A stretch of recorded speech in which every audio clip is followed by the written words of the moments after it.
All right, for many students, the only way to help pay for soaring college costs is to take out a loan. And while getting their degree may only take 4 or 5 years, paying off that loan will take more, many more. Joining us right now in the Fox 32 studio with some advice on applying for loans is Craig Bolanos, founder and CEO at Wealth Management Group in Inverness. Thanks so much for joining us, Craig. Hey, great to be back on Fox. You were here a couple of weeks ago, and we started talking about this during one of our segments on how to help women at home save.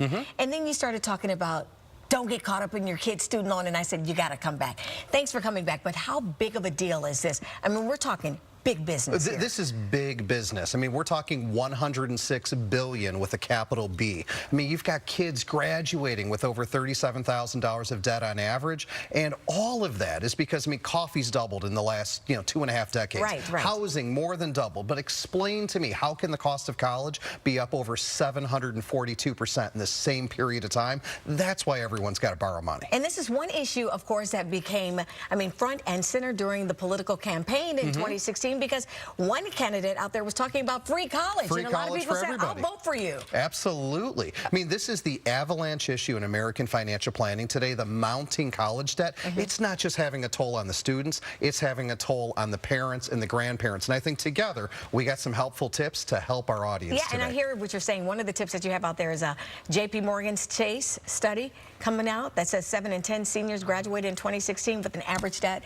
of about $37,000. So what can you tell us? Where should we start in trying to help our kids go towards, of course, the higher education, but not graduating with all that debt? Well, right. It starts with just understanding your options. And if borrowed money is going to be a thing, which it is for most families, this is non-negotiable. The first dollars borrowed are going to be in the name of the student. That comes in the form of what we call federal direct loans, a.k.a. the Stafford. Now, what happens after that? That requires some strategy. So I love how you said that, because so many times parents, we want to help our kids out. We'll pull from our 401. We'll pull out our retirement fund. You say, don't do that.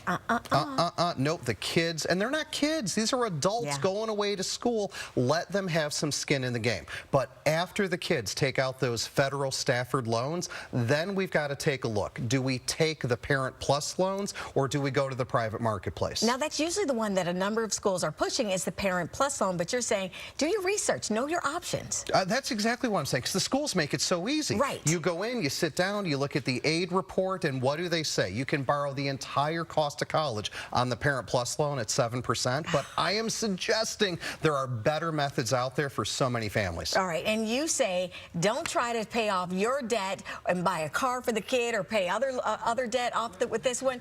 Only take what you need. Only take what you need. I mean, and that's where it gets down to something we talked about a number of times on this show, which is start telling your money where to go as opposed to wondering where it went. Get that budget, and if you can cut out $400, $500 a month of spending, that's another $5,000 less you need to borrow each year. All right, and another tip you have, be clear on the terms of that loan. Know what you're signing, or what your child, your student may be signing. Yeah, it's all about the fine print, right? Everyone focuses on what's the interest rate, and am I paying back in 10 years or 25 years? I'm talking about origination fees, disbursement fees, and those are the types of things that getting help from a professional like the Wealth Management Group, we can help make common sense out of that. And the other one that's very interesting is how you say, don't wait until the student graduates before you start paying on that loan. Start while they're in college. And that starts with the kids. If the students are going to borrow in their name and they take out $5,500, let's say, as a Stafford loan at 4.45% interest, that's only $240 of interest a year. So you know what the kids do? They go, I'll just let it roll. Don't let it roll. Babysit, sell aluminum cans, recycle, do whatever you need. Start making those interest payments each year instead of letting it roll up until post-graduation. Because it'll turn out that once you're paying some of that interest, before it gets to be 5 or 10 years later, it's so much cheaper, right? An ounce of prevention is worth a pound of cure. That's exactly what we're here to talk about. And real quickly, I want to circle back on what you just said. That Stafford loan, $5,500, is that basically about all you can get for that one? Yeah, no, you're exactly right. So in the first year, the student can take out $5,500, sophomore year, $6,500, junior, senior year, $7,500. And again, mom and dad don't need to co-sign on that money.